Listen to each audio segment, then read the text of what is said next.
Today we're talking about the chain. Now the other day we was riding along, right, and I had a failure. We almost got hurt, kind of bad, right? When we originally got this thing, right, we didn't have the chain breaker tool for this big old 410 or 510 motorcycle chain, whatever it is that comes with the kit, right? So we couldn't break the chain, we couldn't put it on. So, being the hillbilly engineers that I am, right, I had this old 1/8" derailleur chain that came off of my conversion bike that we adapted to use, right, so that we could get it to work. Well, it worked, but it was loose, it was old, it was stretched out, you know what I'm saying? Right, so it was a failure waiting to happen. We knew it, you know what I'm saying? We were prepared for it, you know what I'm saying? But we weren't prepared for when it happened, right? What happened is that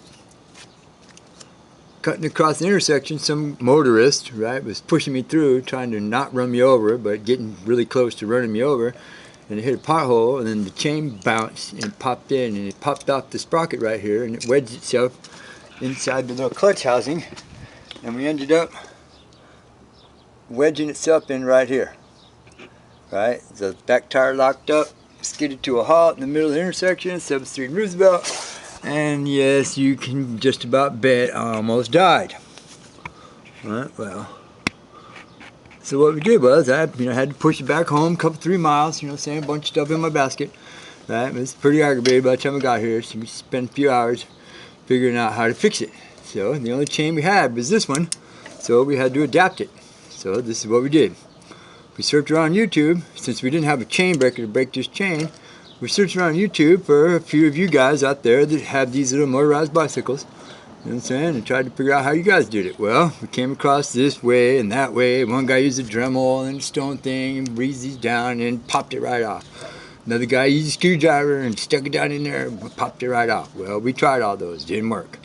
Right, eventually we ended up breaking one of the little rollers just to get the chain off, you know what I'm saying, but we did get it apart and we did get it cut to tension, you know what I'm saying, and we used a master clip to put it in there. Right? Okay, and then yesterday, we went on a big old trip. We ended up going like 20-something miles. And then today, when I'm out here doing my maintenance, I discovered another little issue. This right here is where the big chain has been rubbing on the inside of the little clutch cover housing, the little sprocket housing, right? And this is not good, because this potentially could be wearing out the big chain. Right, so I'm going to fix it right now by doing this. I'm going to use one of the bird cutters on the Dremel tool, and I'm going to cut the little section out right here so it doesn't rub anymore.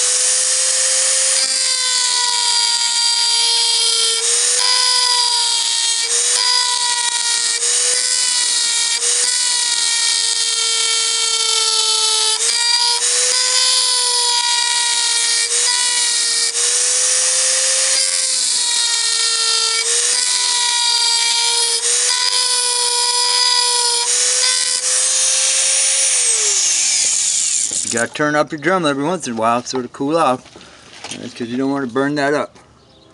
As you can see, I'm getting a pretty decent little cutout right here. Right now, this is going to help us in the long run, right, by not wearing the chain out anymore. Right? But you want to wear your safety glasses.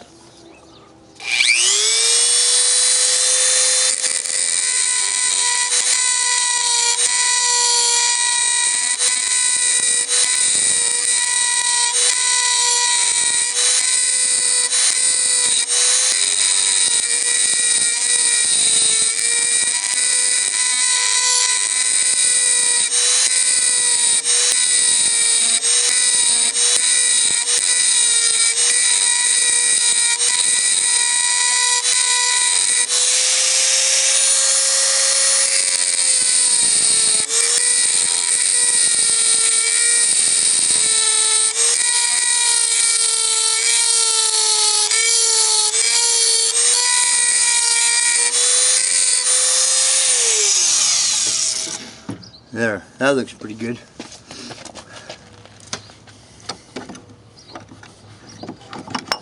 Get off me, bug.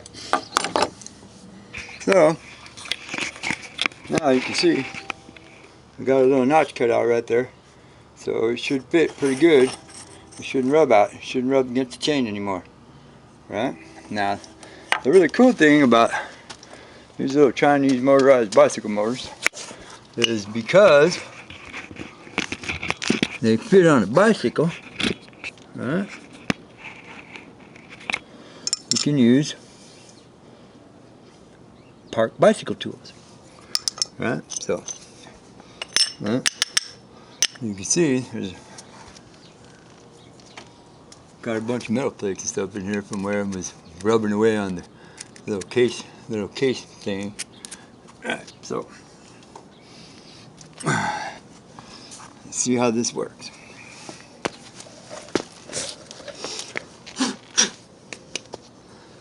Let's see. Goes on just like that.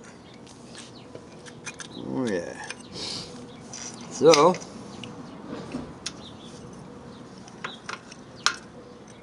there's a little clutch actuation lever. I'm going to stick that back in.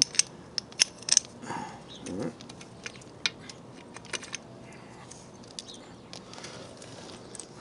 The long bolt goes in this hole, right? Because the little chain guard nut is supposed to bolt onto the back, and for the chain guard. But in a previous video, you seen what happened to that. The vibration broke it, so broke the chain guard, not the little bolt. And then the other two just fit in right here.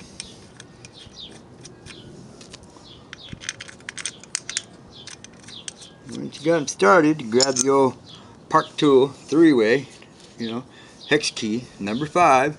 That fits right in.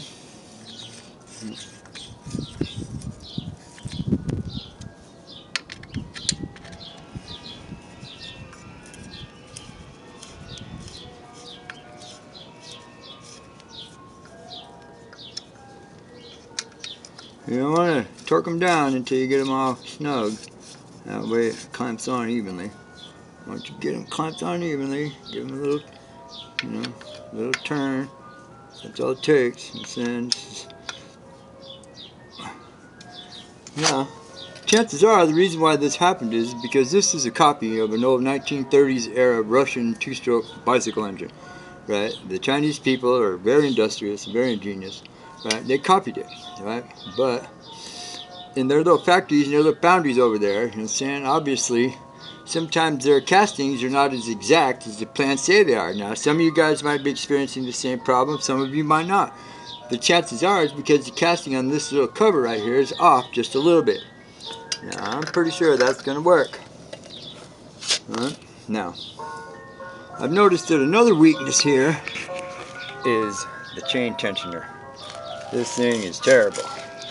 Right? I mean, it clamps on, you know what I'm saying, around the little chainstay right here, and sometimes you don't get it too tight enough and it goes in and out. Sometimes you don't get it, you get it too tight and it stays, you know what I'm saying, because the chain line is the trick here. Alright, so let's pull the old clutch lever. Right, clutch still actuates. And I'm pretty sure I solved that problem right now. Right, as you can see though, right, that old 1/8 mountain bike chain derailleur chain had an issue here rubbing with my tire. Right, this big one is a little bit farther off, and you're saying the fender right here is starting to crack again. Vibration issues once again. You know what I'm saying? All in all though, you know what I'm saying, I haven't had, this is only one of the few really serious issues, you know what I'm saying, that I've experienced with this thing so far, and I'm pretty happy, pretty satisfied. Now, don't be foolish like I did and think that you can engineer a solution to a problem. The problem that we had originally is that this chain wouldn't fit through the case. Well, we discovered why. You know what I'm saying? So, and it was a good thing that we didn't have the chain tool to break the chain to try to make it fit right.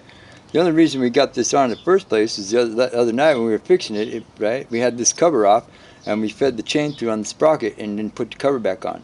not knowing or not realizing until yesterday when we went on that big trip that it was going to eat away at the case cover right there. Well, like I said once before, you know what I'm saying, this is going to happen to some, this is going to happen not to some, because of it's the way the castings are made on these little Chinese motors. Thank you.